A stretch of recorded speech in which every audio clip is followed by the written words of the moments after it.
Kevin and Kyle, thank you. Now to the fallout from the David Bisard trial. He served as a Metro police officer, but he's now a convicted felon. Tonight, we're talking one-on-one with one of the people who handled David Bisard's blood after it was drawn on the day of the crash. Our TV6 reporter Jack Rinehart covered the case from the beginning to end and joins us live with more on that. Jack. Well, Todd, Marion County Prosecutor Terry Curry acknowledged today that David Bisard wasn't the only defendant on trial in Fort Wayne. And while they didn't have a seat in the courtroom, all of Marion County's criminal justice agencies were on trial as well. David Bisard left the Allen County Courthouse uncertain about his future.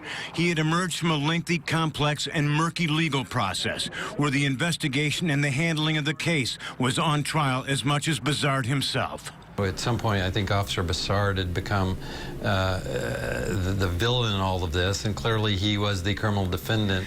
The case was fraught with mistakes at the outset over the blood draw, the place where it occurred, the chain of custody, and the repeated handling of the sample. All of it gave the defense attorneys multiple avenues to exploit the integrity of the process. There was no cover-up, not from the start, by anyone. Former Lawrence police officer Lieutenant Stan Stevens was a member of the multi-agency fatal alcohol crash team sent to Methodist Occupational Health Clinic to witness Bisard's blood draw, label the evidence, and get the vials to the IMPD property room for storage. In testing the blood, the jury sided with scientific evidence and not subjective testimony. And I've suffered at my job, in my family, and I did the right thing. You know, and if I had to do it all over again, I'd do the same thing. It had taken 13 days of testimony and 7 hours of deliberations to find Bisard guilty on all 9 counts, including the 6 alcohol-related charges. And for the Marion County Prosecutor's Office, the Bisard case was all about serving justice and getting out the truth.